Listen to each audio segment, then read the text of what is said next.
cut my nose. Damn it. Good morning. My name is Alexi. I'm the Raptor Freak. Today we're doing a preview for the Indiana game. Tonight's the third game against Indiana this season. We've beaten them the first two times we played them. And, this is going to be a tough test, this one, because when we caught Indiana early this season, they were still trying to figure out how to play with each other. They had a new coach, Rick Carlisle, even though he'd been with them before years ago. He's back and he's got a new batch of players he has to teach his kind of system and the way they play. And when we played them, it was very early in the season, and they really didn't have their act together. Not only that, they were missing some really key players at that time. And since we've seen them, they've got their guys back, and they've kind of gotten more comfortable with Rick Carlisle's system. So this is going to be a totally different kind of game than the other two games when we played them, because we beat them in Toronto, we beat them in Indiana. We're playing them again in Indiana tonight. And we really got to be smart and not take this game lightly. In the Memphis game, we didn't take things lightly, and we did a good job, and we ended up with a win. This game's going to have to be similar, because I really look like Indiana as being just as dangerously potential as Memphis is in some ways. But we can do certain things with Indiana that can really help us win tonight. And that's continuing to control Domantas Sabonis and Miles Turner down low. Like when we beat them down low, we do really good job. But part of the problem is we don't have Khem Birch again tonight. Khem Birch is definitely ruled out for the game today. His knee has been swelling up again since Wednesday. And it sucks because he's been really good against these really big Pacers players. But he's not going to be there. And also OG's questionable. But it's Indiana. And that's much like Precious has ties to Memphis, the last game we played, OG has ties to Indiana from his college days. So I feel like OG might play tonight, and it'd be really good if OG played tonight because we could use his defensive ability and his possibilities for scoring also. But there's no guarantees that OG's going to be there tonight also. So it's going to be a tough game. Malcolm Brogdon got hurt in the first game that we played them, and he didn't play most of that game. And then he wasn't even available in the second time we played them. So he's a big part of them and why they do well. He's their floor leader. He's kind of their best shooter. He's kind of their leader guy on the team handling the ball. So him being back and him being full strength and them kind of getting good wins here and there. Like this is the thing what Indiana's been doing to people. And we really got to watch out for this tonight. Is at the beginning of the game, they're taking off on people. Like they're really coming out and just smacking them right in the face.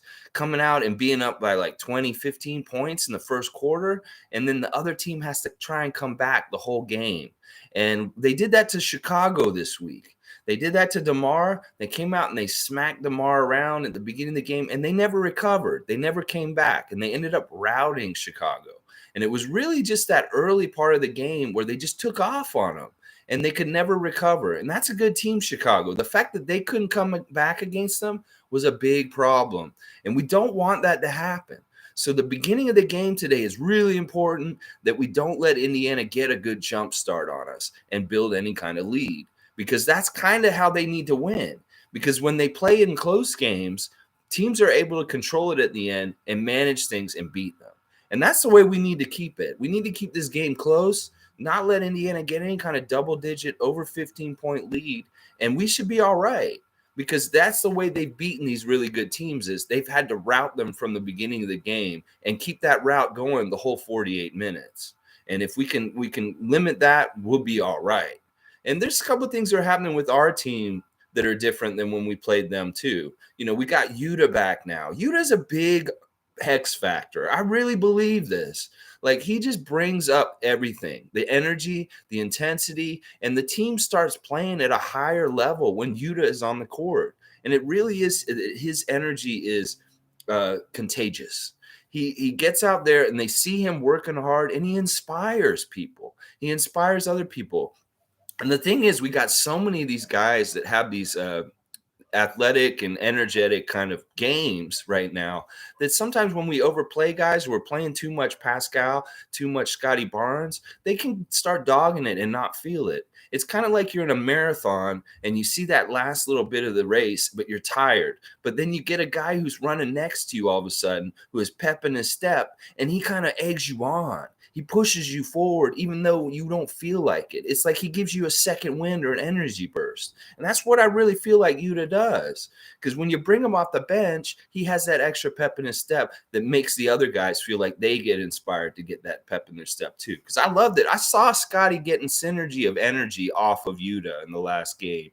And that was near the part in the game where he was starting to feel like, ugh, and then he turned it on again, which that's great. That's unspoken X factors you don't see on the stat sheet. You don't really necessarily hear people talking about it, but it's definitely real and it definitely happens. And I'd like to see the Yuta factor again tonight in effect. All right, guys, let me see how you guys are doing this morning. I see you here. Alistair, good morning, man. Yuta was big energy, man. And like, this is the thing. People will discount it and they'll say, well, he scored 3 points at the line and he didn't do this and doing that. You know what? He did a lot. He's an inspiration and he brings a lot to this team. And I'm just glad that Nick Nurse, I think he's going to be a mandatory kind of person that we put in for most games. Like, it may depend on the matchup and it may depend on who's healthy for us. But Yuta is somebody that should get minutes in every single game, if anything, just to wake us up and keep us going at low points in the game. Good morning, Sue. Good to see you again today. Good morning, Darren. How's the weather in Jakarta? I guess it's 9:30 there this morning. I mean, 9:30 at night there. It's going to be a good game tonight. I have a good feeling. We want to get this win so that we end up 10-10 after 20 games. 500 on the road trip, just a 500 team all around right at the end of the night after, going through the fire. This West Coast road trip was our toughest road trip of the year, and we're getting it out of the way now, and this is really good. So let's see what Darren's saying this morning. He's in Pekanbaru. I don't know where that is. I'll get on Google Maps after this and see exactly where you are. You did say you're on a business trip. You can't watch the game tomorrow. So sad. Gonna watch it later tomorrow night. Yeah. Hey, but at least you're gonna get to see it at some point. We'll try not and spoil it for you. All right. Andrew, good morning. Let's go. Let's beat the Pacers tonight. We did it twice. Let's make it nice and make it 3. Let's let it be. Oh yeah, baby. I feel good. Let's put the burner on Turner. Let's be the Domatis on the dominant on the Domatis. Let's do everything like that. All right. Let's stop Malcolm Brogdon. Let's put him in the middle and let's just make it real hard for him to get anything done with his shot. It is really true. We need to watch their 3-point shooters tonight, really get to them on the line. That's when we have success, is when we make teams miss at the 3-point line. And also down low, we got to fight for every single rebound. Be physical, do everything we need to do. And that is a big part of winning against Indiana for us this year, is out rebounding their big guys. Miles Turner and Domantas Sabonis, those guys love to eat up the boards. But if we can get bodies in between them and stifle Domantas on the offensive end of the game, just like we did in the first 2 games, we really stopped Sabonis really well. And I think it's a combination of Precious and Chris Boucher and different people like that coming at him. I mean, we really could use Khem Birch tonight. And it's too bad his knee is still swelling up here and there.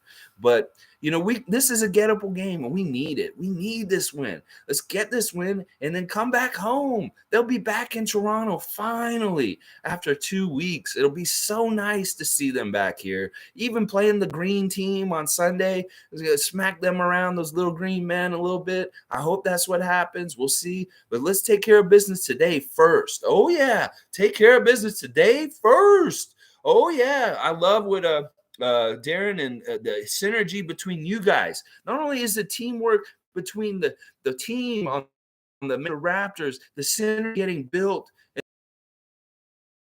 extreme. The synergy between Darren and Andrew and Sue and Alistair, it's beautiful. Wow. All right, Jake Caesar, good morning. Welcome. Good to see you here. Oh, thank you for the good compliment. If you have any questions or anything you want to talk about, maybe you have knowledge from me. See, I'm not one of these YouTube know-it-alls. It's just like, I know everything. You can't teach me nothing. I love to learn from you guys also. This is a hive mind of Raptor positivity. And we just want that hive mind of goodness and good energy and good idea of the Raptors to succeed. Because when we believe, they achieve. I know I just sounded like a silly scholastic schools post in a classroom in like the fourth grade. Believe to achieve. But that's me, man. I'm that guy. All right, let's keep going. All right, Darren, we get Gary Trent Jr. and OG season highs tonight. Man, I hope OG's playing. It is Indiana. That is where he played college ball. He wants to play. He's been wanting to play since Golden State. He's been telling coach, I can play. I don't care about this hip pointer. It doesn't hurt that bad. I'll play hurt. He wants to be like an old school 80s Isaiah Thomas, Magic Johnson, Larry Bird. I play with a broken hand kind of guy right now. But the new NBA dictates that players that are just slightly hurt need to sit just so we can think of them long term in the investment. So, he probably could play right now, but they're not going to let him because his hip's still too bruised or whatever. I don't know. I hope he plays tonight. Let's see if he gets cleared tonight, but they're definitely saying no Kem Birch. And on the other side, all I'm hearing is TJ Warren's still out. He's going to probably be out until December, sometime near the end of December, maybe the beginning of January. So that's the only – he's a good player too. It's good that they don't have him. We don't want him. I love what Darren said. I will say that every day. Fuck the Celtics. Oh, yeah, I said it. That's why when I make this live stream, I mark that little box that says, this is not for kids, because I will drop some F-bombs. Fuck the Celtics. I said it right here. Yeah. All right, let's see. Andrew, Gary is going to be the next Bradley Beal. Wow. High praise and high esteem. Listen, man, Bradley Beal is for real. And if we have a guy that's like that with that kind of scoring and shooting and these kind of things, if he gets that way, just as long as he doesn't become such a focal point, just like Bradley Beal. If we have all the weapons around him with him, that's great. Because that's the problem with Bradley Beal. Bradley Beal, even with John Wall, was just too much dependent on the offense on him. And right now, Gary is carrying a lot of our offense for us. Really, the bread and butter, the guy who's keeping the scores consistently going in the basket. But if he becomes better and better with his shooting, his footwork, his unstoppableness everywhere all around the court, I love that comparison. I think it is very fair because they're both really good shooters. You can see it in his mechanics. You can see it in his arc.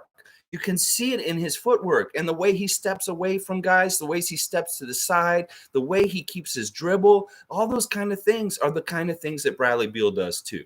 And that's a fantastic comparison, Andrew. I love that. All right, let's see. Yeah, Gary has better D. That's true. G is right. Gary has better defense than Bradley Beal. I totally believe that. I mean, the hands, the steals this year, phenomenal. What a great player Gary Trent Jr. has become. Like, I remember this summer, I was like, man, we gave him all this money. I hope he really earns it. Well, he's really earning it, and I'm not worried about him earning it anymore. I think that he's earning it, and we're getting a good value for his contract and what he's doing for us. It's fantastic. I love it. Man, so tonight, hold down those bigs, beat them in the rebounding battle. If we can win the points in the paint tonight, that's fantastic. Precious showed an open door last game that he do some things offensively.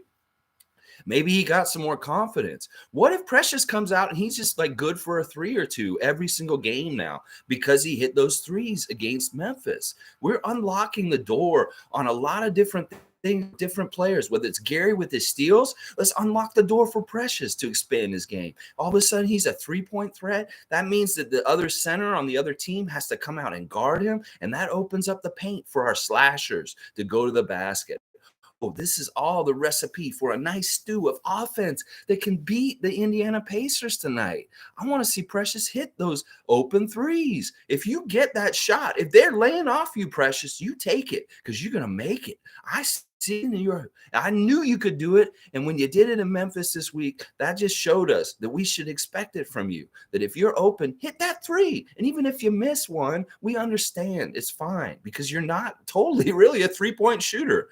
but you could be, and you could develop into it more and more. And I love the prospects of that. Precious Achua, 3-point shooter, but then also we have all these weird duality players. The duality of Scotty Barnes on the defensive end with the rebounding, and then the offensive end, that duality. And Precious gets a duality between his defensive game, and then he develops some sort of offensive game on top of it. That duality, that's what I'm talking about. Gary Trent's duality all of a sudden that he's discovered this year. It's a beautiful thing. And the more we get the value and the enhance the development of these players, the more the fruit bears for the Raptors team in success, because we mold clay into something beautiful. We start with these raw pieces and players of team on our team, and then we make them into more and better. That's what we did with Fred. That's what we've done with Pascal. This is what we're doing with these other guys, and these young guys coming up underneath them too. Same thing. Shemani, David Johnson,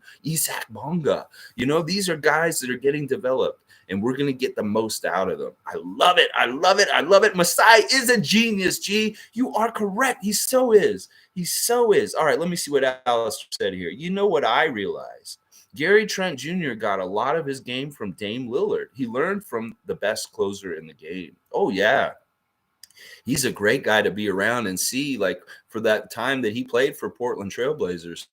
He got to see some real clutch stuff. He got to see a little bit of playoffs. I think he was there when they were in the playoffs a little bit. See clutch, Dame Lillard in the playoffs, bombing threes, playing with that mentality, that killer instinct. I think you're right. I think that there is a killer instinct in him that he may have learned a little bit from being around guys like Dame Lillard and CJ McCollum. Let's not discount CJ McCollum, because he's a clutch guy out there too. And they're kind of a dual threat in some ways. But Lillard gets a lot of the glory just because he's the one who has hit the really big shots, the really phenomenal NBA highlight 3-pointers, make a game go into overtime in the playoffs kind of thing against Luka kind of stuff. But yeah, man, that is a good point. His Portland time has really shaped maybe his killer instinct in some way. I love that. Okay, a stat came out. The Raptors without Dragic have the least experience of players in the league. Imagine with their chemistry comes together. Straight fire. Oh, yeah, that's fire for sure. That's that thing. We started at ground level. We may even started a little bit kind of down in the basement a little bit, but we're at the ground level and we're just coming up. And that's an amazing stat. You take Goran Dragic off our team and we have the least amount of experience. I don't know if that's totally true for playoffs, though. I think that we've got good playoff experience with Fred and Pascal and OG having played so many playoff games already.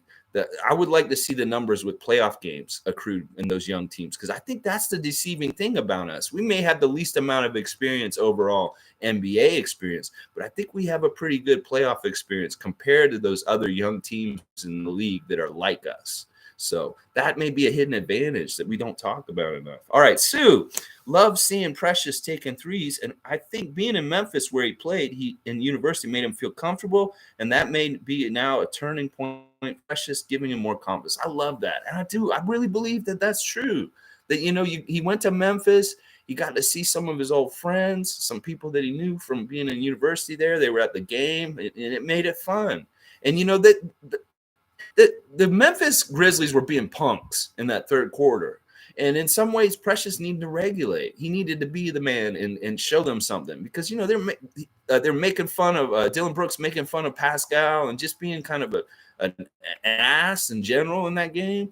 It inspired our guys to step up and do some stuff. And Precious really was the catalyst for turning that game around and us winning it. Was Precious's offense in the third quarter, coupled with Utah's energy and exuberance, and Gary Trent's steadiness and Fred's leadership. Those four things really won that Memphis game. And I love it. I hope it is a door that's been opened and that Precious just walks through it and it's a part of his game now, that he's not afraid to take those open threes and just nail them. Because I think he will. His technique and his form is really solid. Like, if you look at the way he shot those 3 threes on Wednesday, they all look pretty much the same. Like, the form and the way they went through the net, they look pretty much the same. And that's the sign of somebody who's really shooting it fundamentally and really well. So, okay, Darren, Dame and CJ never taught him defense. I don't know if they've taught themselves some of the defense that Gary's learned just in a little bit of time with Toronto. I love that. But the shot and the get open part, for sure. Yeah, I think you're right. It's been on one end of the court that, but the defense is getting learned with the Raptors. That's for sure. Least experience, but most potential. I really believe that.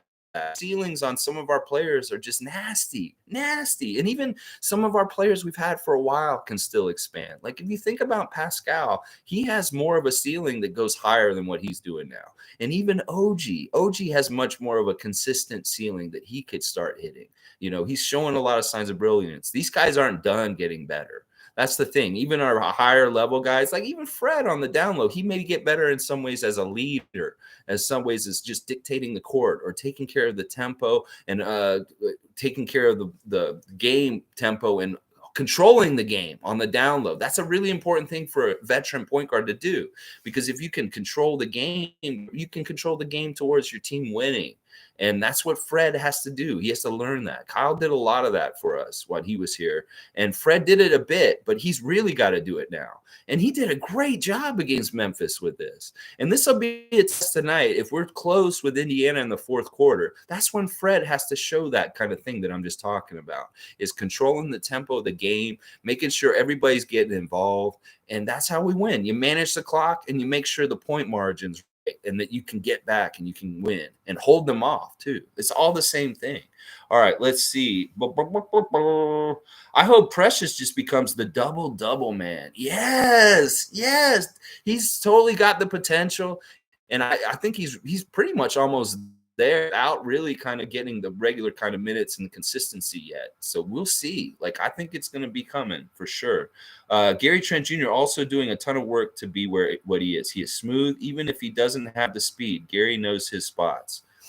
Gary does have a little bit of speed off the dribble. Like, I've seen him take guys off the dribble and go to the basket and do a little bit of driving. But it is really more his footwork and just kind of like either juking to this and it goes that way and he takes this way and shoots it, stuff like that. But yeah, he is doing a lot of work too. He's such a casual dude and he's such a fashion plate and he's such a interesting person that you don't get the vibe that he's working hard, but he is working hard. You can tell he's working hard, just the way his game is developed and how hard he plays and everything that's happening out there. It shows that, he's not all flash. There's a lot of substance to Gary Trent Jr. Andrew, Scotty looked way more energetic last game. Yeah, I think it's like Yuta was like a blood transfusion. You're feeling a little weak. Your blood's not good. All of a sudden, put some Yuta in.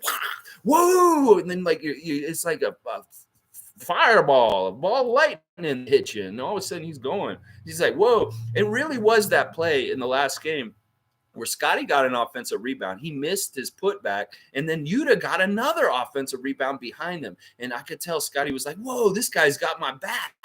And look, he's right there to help. And I think that really inspired him. And this is the thing. They kind of take tricks from each other, and they do it. They learn off of that. And then, that's something that, like, he really trusts them to have his back. That's the thing I could tell, is that Yuta's out there, and he builds trust on the team, that people are going to do the right things. All right, let's see. Darren, Scotty just needs his reps like Delano and Flynn. Yeah, just keep playing them. Boucher, trade him time? No, he's too unique as a player, the things he can give a team and different things. He's a role player at this point, which it's too bad, because he looked like he could have become a main rotation, important like scorer for us from last year, and so much we need him. But he really is kind of a role player in this way, that he can come in and be a very good roving big man that can block shots and cause problems down low, get rebounds, maybe hit some open threes, stuff like that. But I think he's still really good. Now, if the trade is good and he needs to be involved to make it work, then yeah, I guess. But he's not the kind of person that I want to actively try and shop and trade. He's better to have. But if the deal needs to be sweetened for some reason, like a Dragic deal, so be it. But I want Chris on this team. I love Chris. I think Chris is one of our better players in some ways, and that he just has ups and downs, and we need to ride him with him, because he will show up and have some important stuff this year and do for us that's going to really help us win games. So I really believe in Chris Boucher. Andrew, our guys will grow individually, and as a team, we just got to be patient. Yep, it's just like a garden. They're going to grow in different ways, and then one day it's just going to be a lush green forest with big, tall trees and all kinds of wildlife, a beautiful ecosystem. Yes. All right, let's see. Scotty is back. Rookie of the year, lock. I love that, Alistair. That's great. Masai got us Gary, even when people thought he didn't fit. Got us Barnes, even though people wanted Suggs. Precious will also prove why Masai is brilliant. Yes, this is a thing, man. Any person that strives to be above the rest has to be different, has to think different, can't think like everybody else does, and has to take risks, and doesn't necessarily listen to what other people are saying or gets influenced by that. He really trusts his gut and trusts what he sees and what he believes. And I really believe that's part of what Masai does. And the real thing that Masai's real key to success is that he doesn't deal with people that are bad people. That's his number one rule, is he only wants quality people. He doesn't want knuckleheads. He doesn't want people. That's why I don't think we get people like James Harden or Kyrie Irving, because these guys are knuckleheads. And we just don't even want, that's a non-starter for us. If you're a knucklehead, you're not welcome in Toronto. You have to be a quality person, a person that is like invested in winning and coming here and working hard. And that's where he starts right off the bat, is he won't even look at guys. That may have been the reason why he passed on Suggs, is because Suggs is not that kind of dude to him. When he met him, he wasn't impressed, but he saw it in Scotty. And that's the thing. You have that and you bring the eggs in that are already good eggs. You don't have to figure out if they're good or bad eggs and then deal with them later if they're a bad egg. And that's character is a huge part of why Masai is so successful, is character.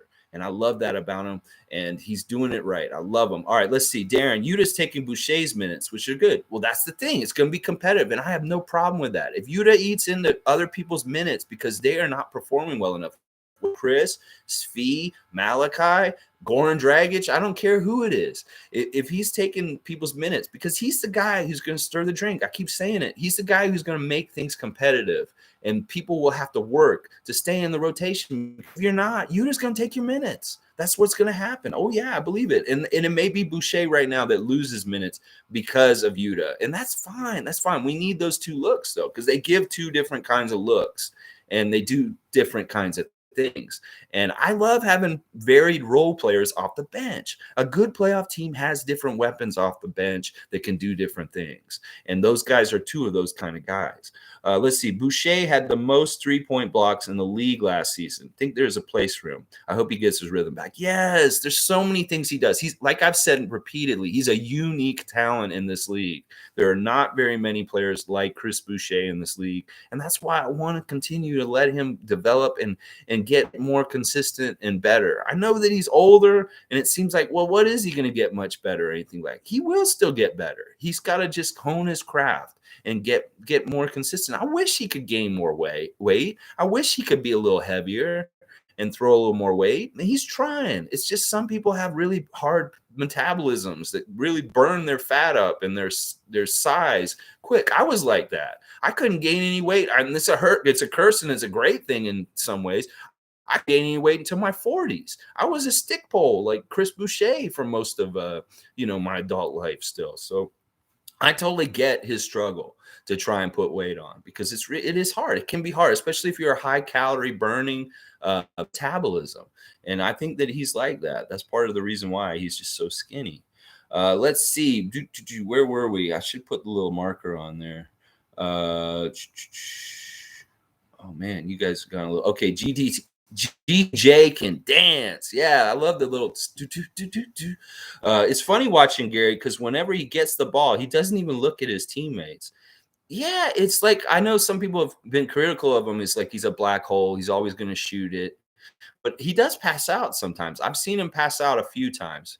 But he usually will just try and get his shot, work to get his shot open and shoot it. And I have no problem with that, especially if he's making it consistently. And we have hesitant guys to shoot. We need somebody to be aggressive and to try and get scores. Because sometimes OG and Pascal, they decide to not be aggressive with their shot. We definitely need Gary to be aggressive with his shot.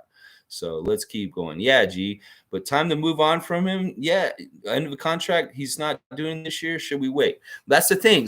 Chris's contract will be up next summer, and then we'll decide. We'll figure it out. Let's see what he does this year. Let's give him the whole year. Let's see how well he does, and see what his value is at that time. Because we could get him on a really good contract.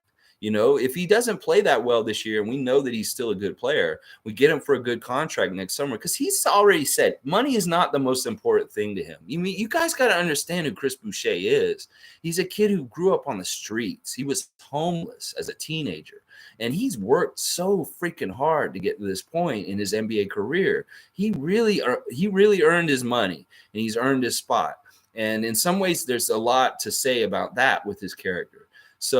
But he also said that money is not what drives him. Money isn't what makes him to him. And that's really rare in the NBA, that the money isn't as important to him. And this year is a contract year for him. So at some point, he's going to need to show some stuff if he wants a good contract.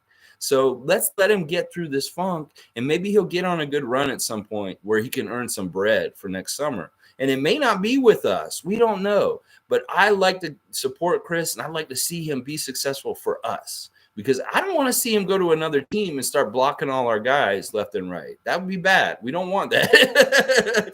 All right, let's see. Whatever Masai decides to do, I am good with. That is the beautiful key.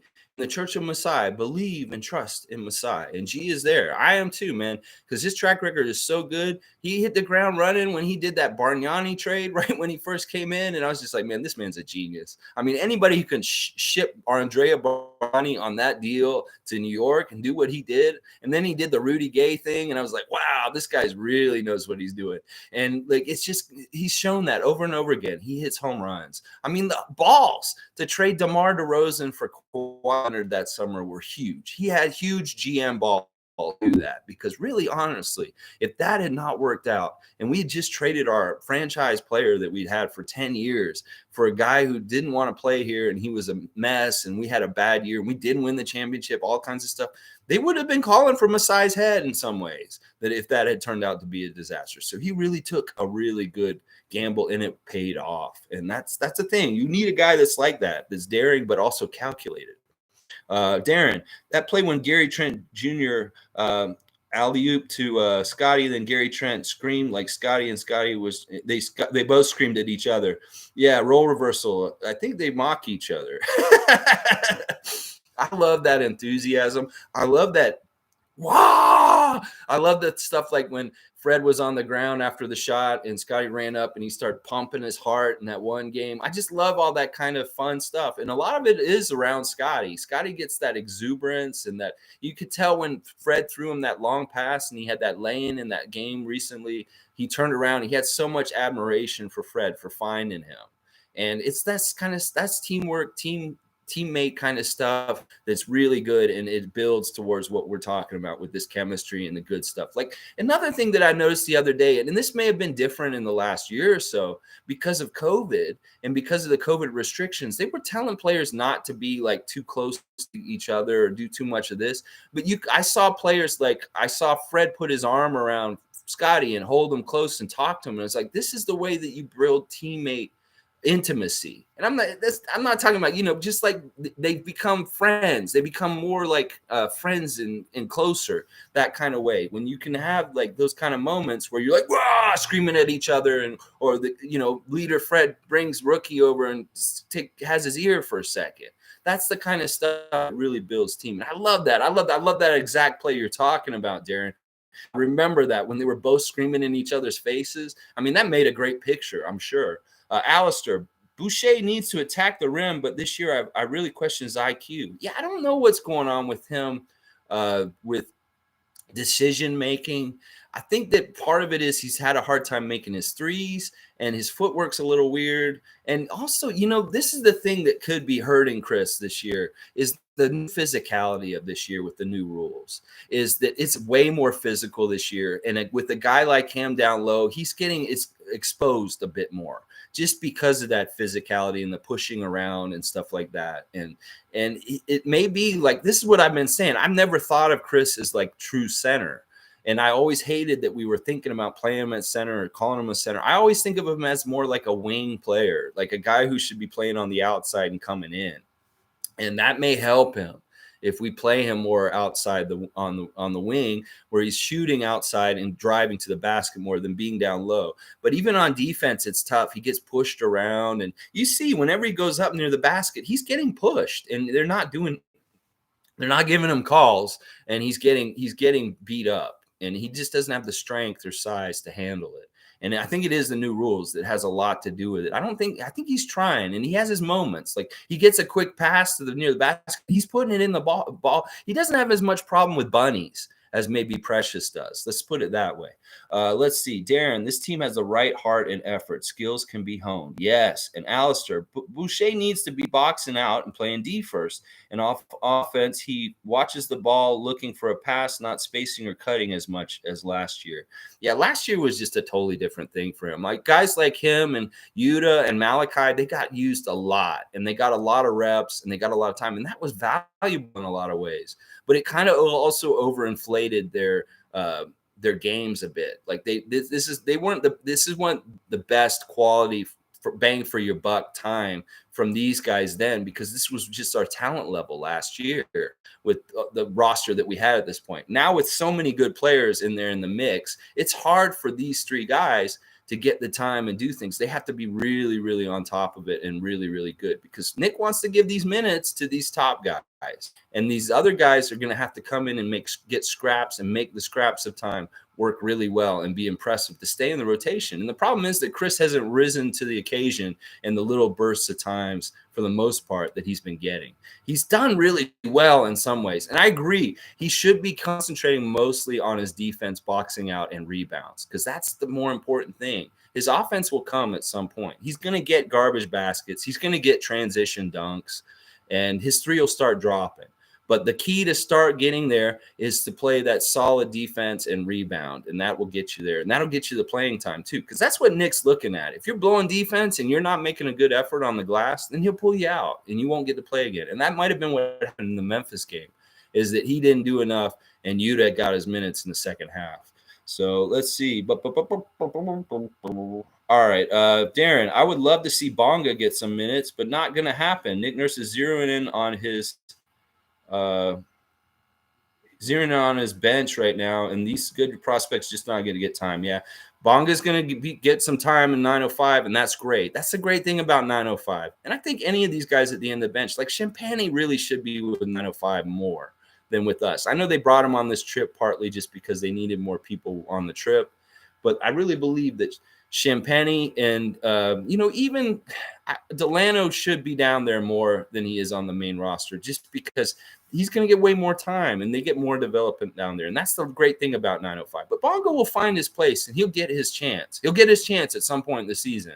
And hopefully he'll be ready and he'll be very successful. And he'll make it hard for Nick Nurse to figure out what to do rotation after that, because that's how it is. We want Nick Nurse to have problems with figuring out who's going to start and who's going to get to play. And he's having a ton of that this year. And that's great. That's really good. Okay, let's see. Alistair, Darren, exactly the opposite of what Yuta, in my opinion. Yuta boosts our overall morale, and he's on fire, so it's no brainer right now. Yeah, Yuta's not even making a shot yet. I mean, what you think about what he did in the game the other day is really just chasing down loose balls, being scrappy, challenging guys at the rim, getting offensive rebounds. Those kind of things are huge, and they're really things that we put a premium on, that we love right now for what we're trying to do with our overall team game. Whether it's getting the offensive rebounds, trying to get in the passing lane for steals, just playing dogged defense where we're just all over them, getting a hand in their face. And I love that from Yuta. And I think that, in some ways you're right, but it's also kind of like Yuta was ready. He was like a real burst energy. Like, hopefully he can do this night in, night out, and bring that enthusiasm. Because there were some points last year where it wasn't there for him. But for the most part, it is almost always there, that complete effort on both ends of the court and just running around everywhere. All right, let's keep going. I know you guys got a lot of stuff, and I want to get through this. And, okay, we're some 40 minutes. That's not too bad. Let's see. Gary Trent Jr. is passing when he knows the others have a good open look. He sees Achua close to him, close to the rim. Nope, not passing shoot. Yeah, maybe because he feels like that's more of a high percentage shot, him taking a mid-range over Precious trying to hit a bunny. Yeah, I mean, that's split second judgment, and if it goes in, everything's fine, right? And if it doesn't go in, Precious is there too. He might be able to clean it up. So that is a good calculated decision. I'm not against that. I mean, it's better to get it closer and get a higher percentage shot, but maybe in reality, the higher percentage shot is in Gary's hand at the mid range over Precious getting hit by multiple guys right near the basket trying to make a lay in. So it is kind of like you want the best outcomes. So that may be the right decision. Gee, we need a shot creator so that Gary does that. We need that. Yeah, yeah. I mean, we do. We need shot creators, and Pascal can do it too. OG can do it to an extent. We've seen Scotty have some success with creating his own shot in different ways too, whether it's backing people down and shooting over them. All right, Darren. We have Fred VanVleet who can score. We have Pascal who needs to be more pass first than that dancing top key shit. Pascal and the turn around jumper. Love that. Pascal is still figuring it out, and they've got to figure out their roles with each other. And we keep talking about, is it too much? Who's doing what? The spacing, who's where, and all this kind of stuff. They're still figuring it out. But I really love what Pascal's been doing. Even in the last game, he didn't have a super great game. He got 17 points on the sly, and he did contribute to things. And like he is helping on that. Those periods of time in the second half against Memphis where we shut him down, we started coming back. Pascal was out there as a part of that defense, that really active defense that was all over them and making it really hard for them. So I think we don't give Pascal enough credit for some of the underlying stuff that he's been doing all along just because of his athleticism, and we just expect it from him. But, when he does do perfect on defense, we can tell and we get onto him. But a lot of times he's doing really good on defense, and we should be proud of him. It's tough. It's going to be tough to figure it all out. But I love it. And this is the crew we want to figure it out with. Like, if you think about these different young teams that we're playing, whether it's Memphis, Sacramento, different teams like that, you look at their group of people and their talent and their character and stuff. I'm much happier with our group. If we had to pick any groups of just young players that are all team underneath 30, I like our crop of guys compared to most teams. Let's see. We have a starting five that can put up 80 to 100 to 90 points. Does that mean, why does it jump like that? Oh my gosh. Does that mean we want someone to go like Gary Trent Jr. with others? Do you mean to the second lineup? I think this Scotty's still the guy that needs to come off the bench just because of rookie wall energy and stuff like that. And just that he's an X factor, a glue guy, and that he can give all kinds of different things off the bench. And that I just like vets starting. Vets know how to start the game right, how to set the tempo, and how to play together more because they play together more than a rookie. And it's just a no-brainer to me. Like tonight, what we're looking at what I hope Precious starts at center, because we're definitely going to need a center against Miles and Damatis. We can't be starting Pascal and Scotty at the forwards. I don't like that in this matchup. I mean, they might do it, but it really will depend on whether OG is actually playing or not. If OG comes back, then they might do that crazy lineup of those four guys with Fred VanVleet. And I don't like that. I'd much rather have Precious out there scrapping with them right off the bat to set the tone and maybe not let them establish down low or get going. Like I was saying, this is a really important thing tonight. The first quarter against Indiana, they're going to try and jump out on us and get a big lead right away and just make it a rout from the start, because that's how they've been beating the good teams this week. Is they get out a lead and they just rout them right from the start and they make them give up by the end of the game. And I don't want to see that. I want to see us keep up with them, and we have to stop them. And we can't stop them down low with Precious out of the lineup. I really feel like Precious needs to start for sure. Let's see. Okay, let me go through these real quick and we'll wrap it up. Okay, Scotty didn't scream. He was chill like Gary.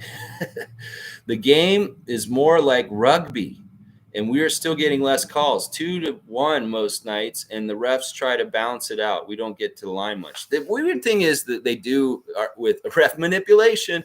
The weird thing they do, the refs, is that they'll give a lot of like fouls to the other team where they get to the line, where they'll be shooting fouls where they get to shoot. And then they'll call fouls to make the box score look more even. It'll be like 23 to 20 fouls, 20 called on them, 23 on us. And it'll be like some of the calls that they got on us will be on the floor. So we just take it to the side and we don't actually get free throws for it. But the foul counts will look very similar. So that's one of the ways, definitely that way. They'll try and make the foul count look even. But some of the fouls that they gave us didn't involve foul shots, is what I'm saying. So let's keep going.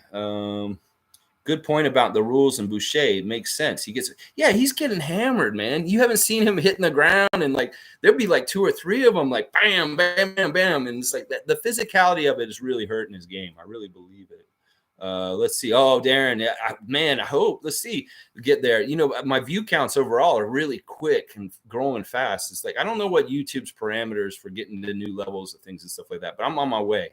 I'm going to keep going. And it's like if I stay consistent and keep making streams every day, I'm sure that I'm going to start getting the milestones and stuff that YouTube likes to get things going. Not that I want to monetize or anything. I don't care about that. I just want that cool little plaque in the back. The one that the people get.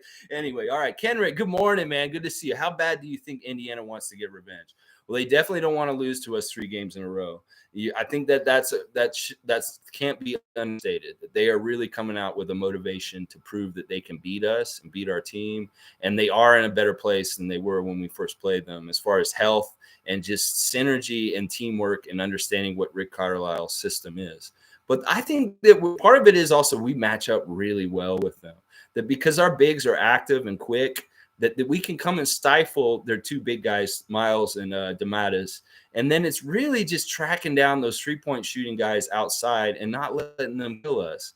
The one thing about Indiana's roster that really bugs me is that they loaded it with Raptor killers. They got Wanamaker and Lamb on the bench, and Malcolm Brogdon's a Raptor killer too. So these guys, we really need to watch out for all of them. And I just want us to win. I want us to show that, like, even though they're so motivated, like we're talking about right now, Kenrick, that we still take care of business, and it doesn't matter if they really, really want it. We don't care. We're going to just smack them around and beat them anyway. That's really what I want to see tonight. Darren, Yuta is 10 points, 6 rebounds per game. Too bad the injury messed him up. I don't know. We'll see if he gets time and stuff like that. The things we really just want are the all-out energy, the hustle, and then if he gets those open threes, hit him, and be aggressive. He's doing it all. He's going to do great. I really, really think Yuta's going to have a crazy good season this year in some ways that we didn't even realize he was going to.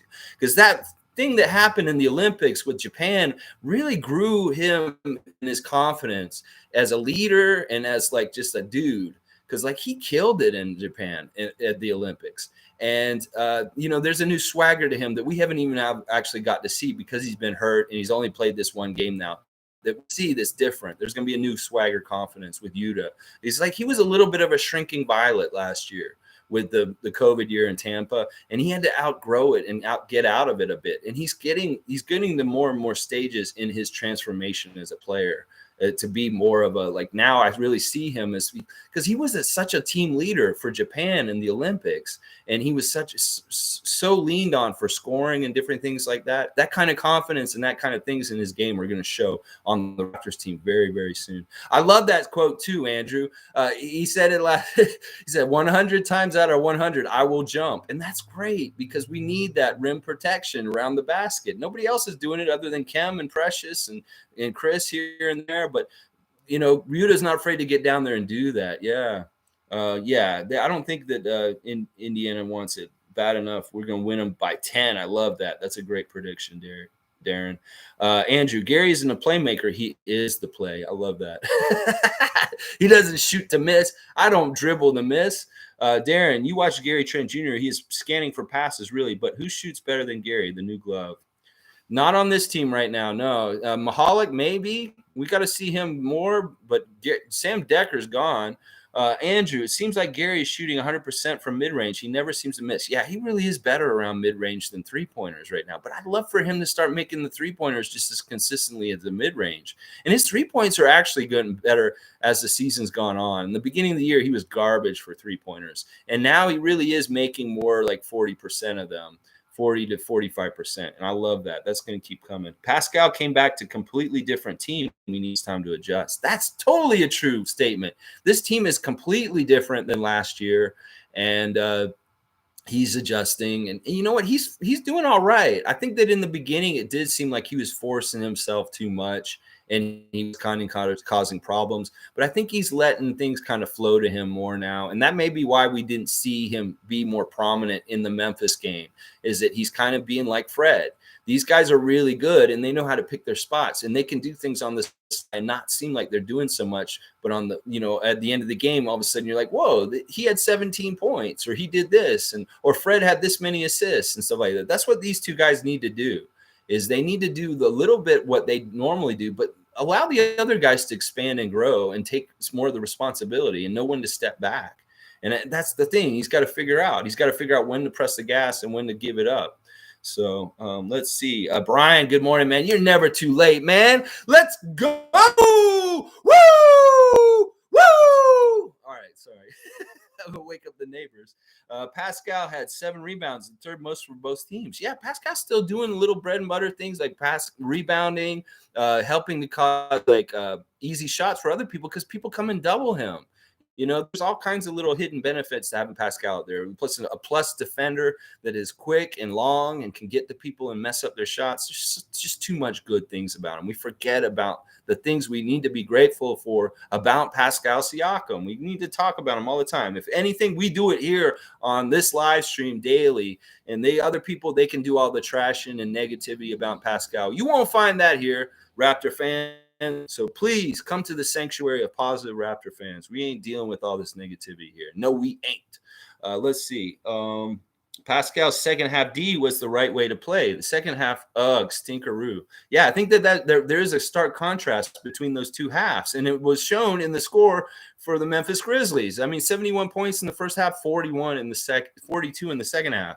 And a lot of that was that defensive energy in the second half. I loved Yuta's. I loved Malachi's. I loved Preciouses and Pascal. Pascal was a part of that for sure. Let's go. Memphis abused us in the paint. Yeah, and Indiana might too do that too. But you know what? I've noticed that this year points in the paint isn't as important to be a key to win. There's so many teams that are winning the points in the paint in different ways in different games, and they're not winning the game. They'll win the points in the paint, but they don't win like the 3-point shootout, or they don't win the most points. I mean, the most shots taken in the game. Like they could win the points in the paint, but if we get like 15 or 20 more shots than them off a second chance or steals and turnovers, then it all balances out. We end up beating them anyway. So points in the paint is a weird stat. It used to be a really good metric to figure out how teams are doing in different ways, but it's not this year for some reason. I've been noticing that, but hopefully we can beat them in the points in the paint tonight with Indiana, because that'll be a good sign. That'll mean that we've held Sabonis and Miles Turner in check as best as we can. So yeah, you guys are hilarious with these 16 watching. Oh my gosh. Oh yeah, we got to get the hoodies. The cult. We'll have a very solemn ceremony, and we'll have like a reading from the scripture of Messiah. All that stuff. Yeah, it'll be great. Yeah, let's beat the Pacers. Go Raptors. Fun guy in the house. I love that you make it the spelling from the spores. Okay, Ty T. Let's get a serious question here. Okay, P's getting so much hate. Totally different team. He has to adjust to the new foul rules, has to adjust to being slimmer. If you look, even with his bad games, so far, his percentages are up. He just needs more shots. Yeah, that's on the down low. I think he is more efficient. Even like that's another thing that he's done in his levels. And you're right. Those are so many different things he's got to adjust. It's almost like a totally different league, a totally different team. All this kind of stuff is very different for Pascal. And the fact that he's finding success during it and not just like being a total bum is really fantastic and really good. So I think that perspective is always good to be kept. And that there's all kinds of different underlying reasons why maybe our favorite players are not performing to their top levels and different things like that. It could be stuff behind the scenes in their family and different things that they're dealing with. Like when Fred was worried about Fred VanVleet Jr. coming out and being okay when being born. His shot was messed up, and then he was born, and all of a sudden he was amazing in the playoffs. It's that kind of stuff. We don't know everything that's happening with players. There could be some things happening with Chris Boucher that are weird. I mean, I follow his Instagram pretty closely. He's always posting rap songs and stuff like that are like kind of aggressive and talking about, oh, you don't believe in me, or like, well, I will show you, and it's like, I'm earning this and all this kind of stuff. I love his attitude on there, but he definitely feels like he's under fire. He's under like scrutiny.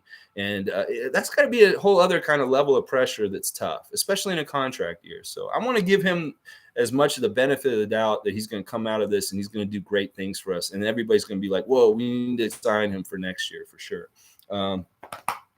Keep going. Thanks, Ty T, for that great comment. Darren, points in the paint for us matters. Yeah, I think it does. I think it does just for not for controlling the other team from getting easy baskets.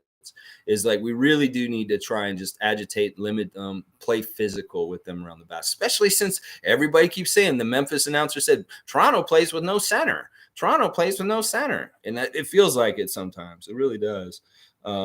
Yeah, we have no center. Darren just said it right there. Why are we even close to 500? Good God, that's hilarious. Oh yeah, MK is the injury report is basically this: Kem Birch is not playing tonight. He is out for sure, and OG may be back tonight. I have a good feeling that OG might be back tonight, just because it's Indiana, and that's a special place for him, much like Precious with Memphis. So it could be that OG's back, and we really do kind of need OG in some ways, just for defensive and all kinds of different reasons. But Kem for sure is out. And on the other side is Ty Warren's the only injury for Pacers. Pacers are all very healthy right now, so it's gonna be a tough one. It's gonna be tough. Okay, let's see. Darren, even Fred VanVleet is still adjusting. Look at how it's changed since game one. I know he was trying to do everything at the beginning, be everything for us, and now he's really kind of step back and being a facilitator and just kind of tempo. Like that guy I was talking about earlier, the guy who sets the tempo, controls the game on the down low, stuff like Chris Paul and Kyle Lowry do. That's what he's trying to do right now. And that role is a totally different kind of basketball game. That's a really hard basketball game to play. Only the greats are able to do it really well, like Magic and Michael and Larry Bird and people like that. And that's a tough thing to do. And in the Memphis game, that's part of why we won, is because we had more of a veteran, take control of the game at the end of the game kind of guy. And that was Fred. Fred was that guy on the download that helped us win that way.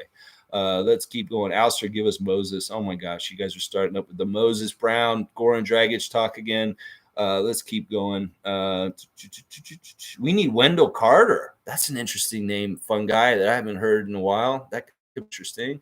Let's see. Let's keep going. I'm going to try and finish up because it's almost an hour. And it's just a preview.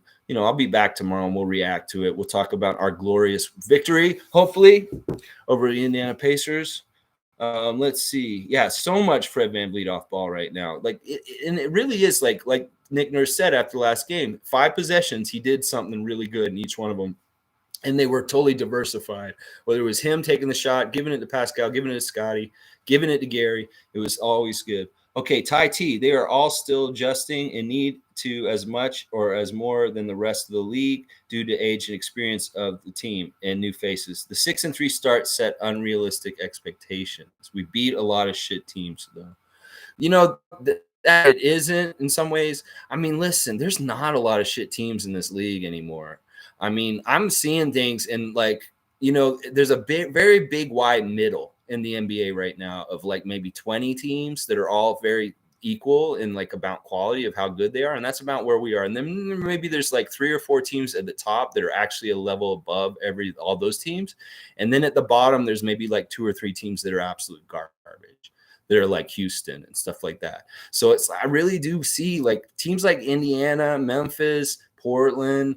These are all teams. All these teams that are right around 500 right now are all like this meaty middle of the NBA where everybody's really competitive. And I would even include teams like Detroit and Cleveland in that group, because Detroit is deceivingly better than they should be right now.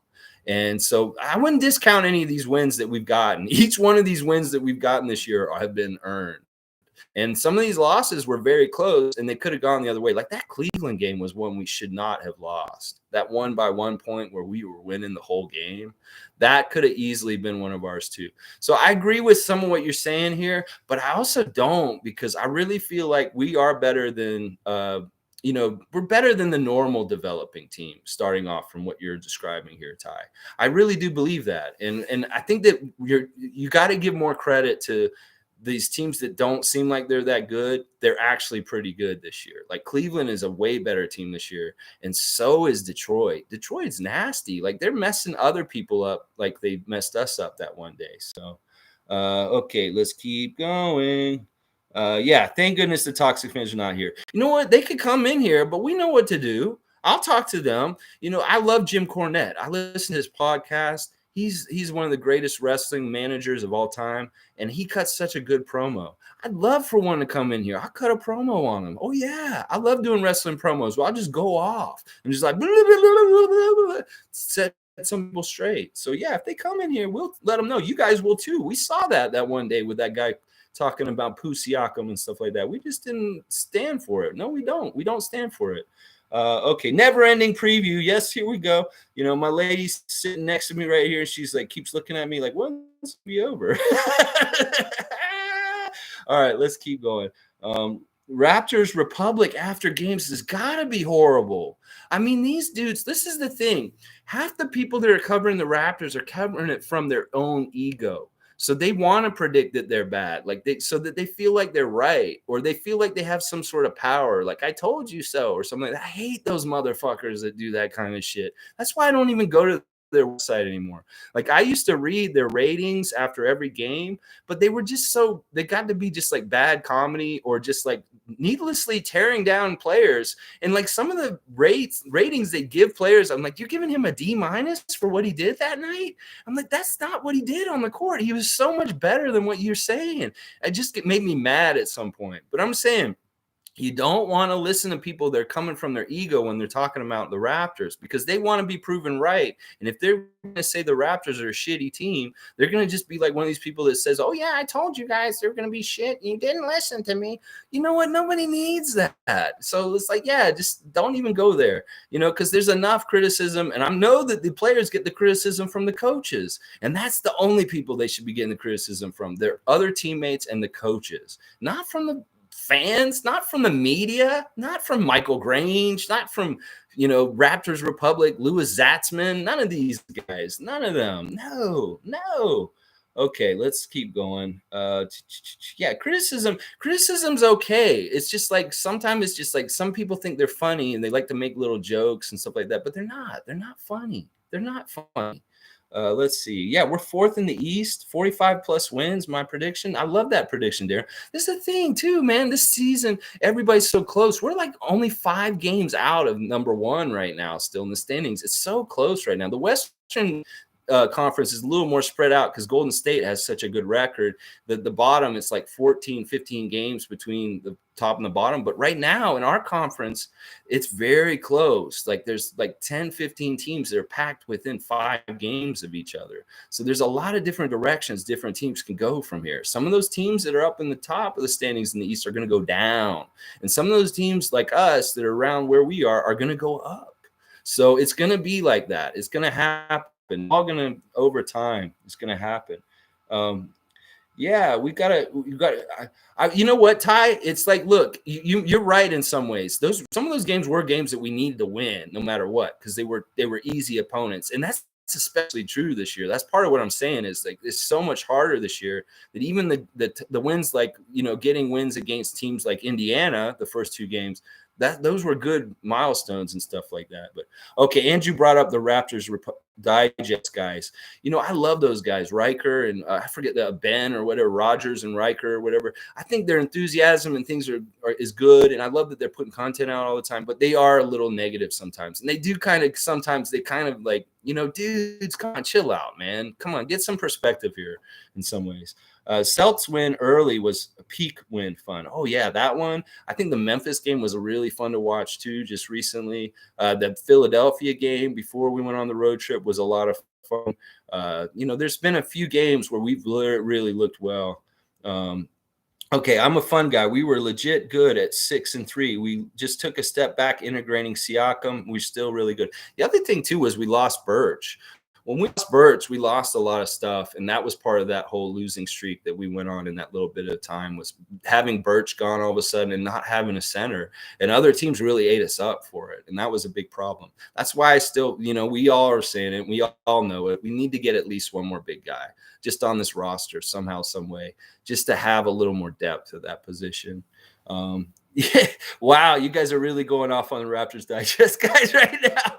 I mean, honestly, I like them. I stopped watching them after a while too, just because they did piss me off, like what you guys are saying. They were saying they had some idiotic like trade scenario they were trying to push or something like that. I'm like, why am I watching this? Because they're talking about something that may never happen. Like, you can make a trade scenario every week and it'll never happen and stuff like that. It's like, it's just dumb. The East is a powerhouse this year. I really believe that. Yeah, the East and the West are very equal now. I don't think either one of them's better than each other. I think they're very equal right now. The NBA, this is the thing. I think because of the rule changes being more physical and the way they're playing this year, that it's caused a new parity in the league. Like, it's a lot more opened up for anybody to do really well. It's just really about your energy and like your how hard you're playing, and if you want it more. The team that wants it more and is going to outwork and outplay the other teams is going to win. And that's why I like our identity in this kind of landscape, because a lot of teams are going to get to the point where they're going to start in different ways, or maybe they're not together in different ways, but we can be very consistent with our defensive intensity and our energy and things like that throughout the whole year, because that's the way we're coached. Even if we're down by 20 points, our guys are going all out no matter what. And that's going to be a big difference this year with this parity, that all these teams are very equal and pretty good. But at some points during this marathon of the NBA season, these other runners, these other teams are going to kind of fall off. And I think Washington's still one of those teams. I know that their record's really good right now, but I think this is a team that's going to be near the play-in or near the bottom of the playoffs by the end of the year. That they're not going to be one of these top four teams like they're looking like right now. I think it's something weird. Anyway, all right, one more. Let's get going here. Tai T, upon closer inspection, I think we have about the record we should. I mean, if we're 10-10 after tonight, 500 after these first 20 games, that's a huge accomplishment, because this has not been the easiest first 20 games of the season. We've had some weird back-to-backs, and we've also had the trip, and it's been really tough. Darren, we need to be a 3 to 4 quarter team, not 1 or 2 quarters. If you want to be good, only one quarter be the fourth, not the first. Yeah, I mean, these are different things we got to look at. One of the things I like that's happening with the Raptors as far as which quarters they're doing well is the third quarter has been finally actually really good for us, and the fourth quarter. And sometimes we have a hard time in the first or second.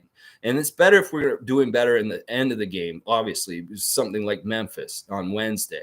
We're doing better at the end of the game, we win. So the third quarter has been an Achilles heel for the Raptors franchise for decades. There was always something about coming back from halftime and us losing leads or just looking like shit after halftime. And that's not happening this year. Right now, we're doing really well after halftime in the third quarter and performing at a high level. And that's actually got us some wins because of that. And I totally agree with that. It's a full 48-minute effort that we need to put in every single night. So, Kenny, East is tough. We keep plugging away till we are healthy and get a center. And we take care of home much better. Yeah, we do need to take care of home better. The fact that our road record is so much better than our home record is insane. It's weird. It's like I keep saying, Tampa messed us up. We're only a road team now. And at home, we can't win it. But it does have to do with the confidence at home with the crowd. The crowd is not confident in our team right now. We're a 500 team. We're not as good as we were a couple of years ago. So the crowd sucks the confidence out of our own building. And it is a way a detriment to our own team is when the crowd gets all like, oh my gosh, are they going to lose? And then they start getting a little less confident, stuff like that. So, all right, guys, I'm going to have to gloss over most of this really fast because I do want to wrap things up soon. We should have two games to win side right. I'm not sure what that is there. Ben and Riker are good. It's the other guy, Josh, who always says, I don't know who the other guy, Josh, is. I'm glad I don't know who he is. But yeah, Ben and Riker are okay guys. They're enthusiastic. I mean, that one kid down in Newfoundland or something, he's covering the Raptors from the Atlantic coast, man. That guy, he's not anywhere near here. And he knows his stuff for pretty good, like for the most part. Although their speculation is wrong. I don't like their speculation. Cavs and Detroit shit was horrid. Yeah, those 2 games were winnable games. We should have won those 2 games. I had those games marked as wins. And if we had won those 2 games, we'd be over a 500 team. NBA Sheb, the homer of homers for the Rap.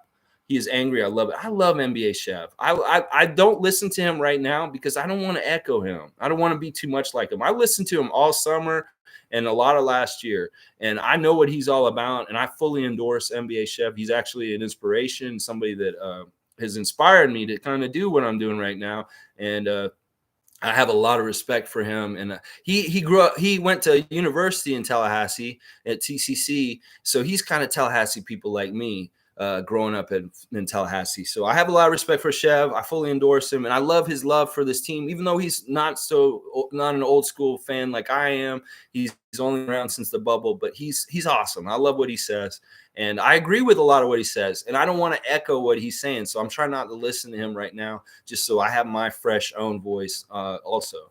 But yeah, I love Shep. Shep's great. Sue, I don't mean I hate Raps Digest. I mean the asshole haters who you were talking about, Lex, the ones with the agenda. Yeah. It really is a weird like ego thing. It's like people want to be right. They love feeling like they're right. And like, I'm the first one who'll say, if I'm wrong, I'll say I'm wrong. You guys can call me out on anything I say if I'm wrong, if I'm inaccurate or incorrect. I don't have any ego in that because it's not that important for me to be right. But I'd much rather we'll talk about things, figure it out. But other people, they have things tied into it, like how they feel about themselves. So they'll fight doggedly about it. Like, no, they are crappy. And this is why they argue with you about it. Even if you want to just say, look, you can have your opinion, I have my own. You're like, no, then they force it down your throat. It's like an ego game. It's a really dumb thing. And I'm with you, Sue. Totally. I hate them too. It's Rap Freak, NBA Chef, Will Lou, Sheldon Alexander. Oh, I love all you, man. You just like, can we be the Mount Rushmore? I mean, I love Sheldon too. Sheldon's great. He's a good dude. I really like Sheldon. And William Lou, man, I've been with him since day one. Since he started his career as somebody covering the Raptors. He's just really good. I'd love to see where he is now on the radio and stuff like that. He's really good. And I love hearing him in the press conferences when he asks us the questions and stuff like that. Although he had a kind of a weird question for Yuta the other day. It wasn't he asked some weird questions sometimes. Like I think somebody pissed off Gary Trent the other day. Yeah, they asked him about whether there's a conflict between him and Dylan Brooks, and he didn't like that question. He's like, "There's nothing going on with that." And that's sometimes those reporters are trying to stir something up, get tabloid kind of crap going. They'll do that. Ty T, I think Raps Digest got to try to stir the pot. Ben is definitely more optimistic than Riker. Yeah, Riker is kind of like this moody dude out in the East Coast. He deliberately overhypes, and I find it fun. Main reason I watch. Yeah, their enthusiasm is what their best strength is. The fact that they are so enthusiastic about the Raptors and they're consistent. They put stuff out all the time. I don't say don't listen to them because like they're half the time they're really good. Like I really do enjoy them. I don't have hate towards them. There's other people in this Raptor world of covering stuff that I do have hate towards just because I think that they're just unnecessarily wrong and just mean-spirited. The overhype. Hey, you love overhype, Darren? I can give you that overhype. Oh, yeah. I'll push this game like it's WrestleMania 40. Oh, yeah. I'll hype it up, baby. Oh, yeah. I'll get us all excited for that time to come later today when they get on the hard court, when they're throwing the ball up and we see the ball go. Oh, yeah. Oh, yeah. All right. I got to catch up, guys. Let's see. All right, where am I now? Those are his go-tos. They're not bad. I'm glad I'm on that list. I really am. I really am appreciative of like day in, day out. You guys are here with me, and this is fantastic. So much fun, and I'm enjoying this. I look forward to this every morning. I'm not lying, and I do put in some hard work. Like I really do go look and do stuff for this show almost every day for at least an hour. So. Let's see. We just need our home record to be good again. Yeah, we really do, MK. Our home record does not look good. It's not what I thought was going to happen. I felt like since we were gone for so long, we'd really make our home record really count. But it's not like that. It's like we have to learn how to get our home record back again. Portland, first quarter, we killed them, then nothing. Yeah, the first quarter was the best quarter in that game, and then we didn't do much. Yeah, we need to protect home better. Alistair smells a winning streak coming up. I like that. We come off of a tough road trip and we got some good momentum. We start winning a bunch of games. Yeah, it's going to be awesome. This next home stretch, we're seeing some teams we like to see and get to play against, including Boston, and Memphis is coming next week. Winning 500 is great for our age. Our average age is young, and it's actually overinflated. If Dragic was out and another rook took his place, we'd be the third youngest team. Oh, yeah. Oh, yeah. We are very young. Okay, let's see. I like Chev too. He's fun, knows his b-ball. Guys, check out his Raptors moments. Videos are hilarious. Yeah, he's great. He's great. Oh my gosh, more hoodies. We got to keep going. Alex Wong, he's good. Yeah, he has a new book out. I highly recommend it. It has something to do with Slam Magazine, I think. Yeah, Will Liu. Just one more guy who knows his shit is the guy in Raps Republic. What's his name, Darren? There is a couple of guys on Raps Republic that I don't mind at all that are pretty good. Like Orrin Weisfeld is a pretty good guy. Like he's pretty good. And Samson Folk has good podcasts and reactions sometimes. I don't mind listening to him. He's pretty fair for the most part. But there's other ones on there that are just they're hard to listen to, first of all, because of their delivery and the way they talk and just kind of like the way they write and stuff like that. I have a hard time with Zarar. Zarar is, to me, he's not credible because he doesn't know the lingo of basketball, and some of the ways he says something, it kind of gives me a tell that it's not his first sport. Like Zarar's into another sport that he's more into, and that's football, it's soccer, it's English football, and his knowledge of that kind of bleeds into what he's saying about basketball, and he sounds stupid because he doesn't know what he's talking about half the time. I really do believe that about Zarar. I love him for an administrator and what he's doing for Raptors Republic in some ways because he's kept it afloat for a long time. But in some ways, Zarar, you got to stop making content, dude. Maybe just be an administrator in the back because you don't bring credibility to your site. In some ways, you take it away because you don't sound like you know what you're talking about. That's what happens to me. Oh, no. Click says it's snowing in Montreal right now. Babe, it's snowing in Montreal. That sucks, yeah. It's not snowing in Pekanbaru. I'm not saying I know it's Pekanbaru. I don't know that. Yeah, let's keep going. Oh yeah, it is, Darren. It's no. Well, I thought that Zarar likes Arsenal, but it may be a different guy you're talking about. Sahal on Raps Republic sucks. Yeah, that guy's really bad. That's the guy that made me stop watching. Abdi, he was the one that really made me be like, I hate this dude. And why am I listening to him? I don't feel like watching this. It's like you put your time into something like watching me this morning, something like that. You want to feel good after it. You don't want to watch this guy tear down something you love and just for his own ego, like I'm saying. And like half of what he's saying is kind of and just pessimistic anyway. It's like, yeah, Talking Raptors is great.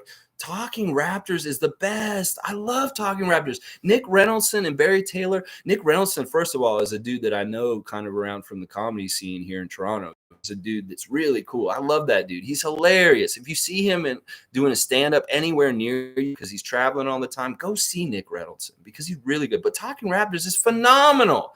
The fact that they're ranking chicken sandwiches and talking about who's the most handsome Raptor on the team every year, it's like Talking Raptors has been good for years and years. Highly recommend them, man. He's rarely on the post-game show. You can't remember his name. Aram Zarar. I don't know. He cuts the shit. I think it might be Zarar you guys are talking about. Yeah, I think it is Zarar. Zarar's okay sometimes, but like I said, he'll say something with his vernacular that makes me think, man, he doesn't know what he's talking about. Something like that. Yeah, you know what? He can be positive. He's very technical. He likes to break down the play and say what they're doing wrong. So that's the stuff I hate. Is because he doesn't understand in the split second on being on the court, they're making instinctual decisions, and that sometimes that's just their decision. And it's like you can't just go back and cut and paste and say, well, this is what he should have done then. It's not what it could have, should have in this world in the NBA. It's like, you see what you did, but do it better the next time. But I still feel like he's a little too nitpicky with like different things that he doesn't really totally understand or what he's saying about it. That, like, you know, when he breaks down this play and he says, well, this guy could have done this and done this, you know what, that may not have been possible in that situation. That's part of the problem I have with Zarar, is that he kind of breaks down. He's too nitpicky on certain plays. Anyway, I won't talk about this anymore. Yes, talking raps with the food list is hilarious. The Yahoo Sports podcast, Raptors Over Everything. Yeah, there's a lot of different guys out there. There's Woodley's out there also, Locked On Raptors.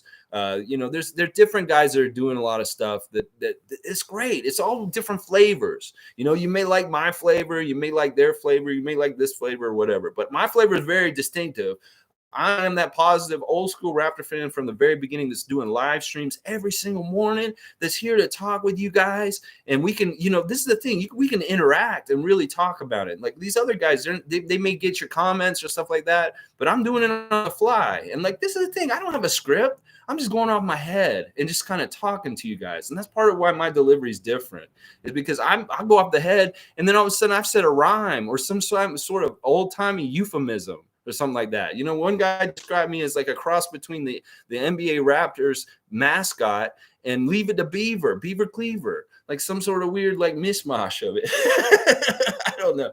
But you know what you get when you come and see the Raptor Freak on his live stream every morning. That's right. Positivity and real, like trying to look at it in a real way of seeing what could happen, predicting things, and talking about it later when it does. Raptors Republic are always harsh, always something bad to say. I know there's no reason to be negative in our own media. The NBA media, the Canadian sports media that loves hockey so much, they're all so negative towards us. And that's part of what conditions them to be like that. And I'm not like that. I grew up in Tallahassee, Florida State Seminoles. We spin it every which way positively for the team and believe in the team. And that team's been garbage in Tallahassee lately, that Seminoles football team. They've had a really hard time. So all the people down there are telling themselves all kinds of spin to make it good. And that's what I'll do when it gets bad here also. It's like, I'm not going to turn on them and make it sound bad and stuff like that. I'll be critical and I'll say where we need to improve, but there's no reason to kick your team when they're down and just because you want an ego stroke. That's what I feel like they're doing. Nick Nurse tilts his head when Will Lou comes to the mic. He knows it could soft pitch, a lob, fluff question, or some tech question burns Nick Nurse gray cells. Yeah, I mean, Will Lou has been really good with the question. I love listening to those different personalities of different people that ask questions, and they really are different kinds of people covering the Raptors, and Will Lou one of the good ones. He really is. Grange is getting more points in my book this year because he's not unnecessarily bashing the Raptors, even though they're having a hard time right now. He could be bashing them a lot worse. He's being very fair this year, and Lewinberg's growing on me too. The one who's bugging me right now is Blake Murphy. Blake Murphy's kind of making a lot of wrestling jokes and kind of trying to be cheeky and funny on his Twitter and stuff. And some of it to me is just kind of like, that's dumb, man. Come on. We don't need AEW references with our Raptor stuff. I'm sorry. Okay, keep going. Click. And this might be the last one. If anyone but Mobley and Scotty win Rookie of the Year, then the NBA is garbage. Cade doesn't deserve it. The Pistons are shit. Oh, yeah, I see that. I think you're right that it's the two-man race. And, you know, we'll see what happens. And let's see, one more. William Lou is my favorite. The way he analyzes the game is so good. His questions are always straight to the point and not stupid. Yes. One more representation in everything, in all aspects of the world. That's what we want. And if you guys notice, and I'm seeing it around the whole league, there's a lot more women in the broadcasting for the NBA now, and there are a lot more people of color that are involved in the broadcasting now. And that's great. That's part of the reason why Alvin's doing the games now. That's part of the reason why Kayla Gray is more important on TSN. And that's more inclusive. Amy Audibert, all these people. It's really good. It's a good thing. And I'd love to see the Raptors do this again this year, where they have the all-female call team again, like they did for one game last year. I think that they should do that again. Yeah, fuck Grange. I'm with you on that. Keep Doug. Doug's great. All right, guys. Like, comment, subscribe, share. Share me on the pages of all these people we've been talking about right now. Just for fun. Wow. What? You guys, there's so many of you here today. I'm amazed. I'm really happy.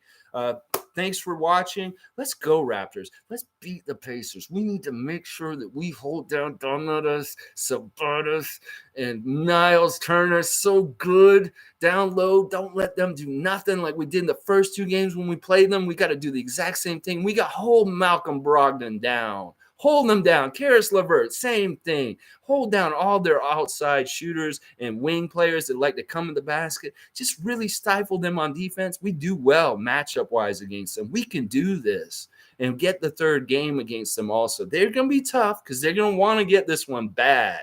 But we can beat them. I really believe it. They're not a very good team in some ways, and we need to beat them. We need to beat the teams that have bad records, no matter what. That's the only way to survive in this league right now is you have to pick off the weak. And this is what we got to do tonight. No mercy. Put the foot to the throat and just beat them. Beat the Pacers. Outpace the Pacers. You know what a Pacer is? It's a car at the Indianapolis 500 that doesn't even really compete. It just drives in front of all the other cars, the real cars. And that's what we are. We're a real car that's going to overtake the pace car.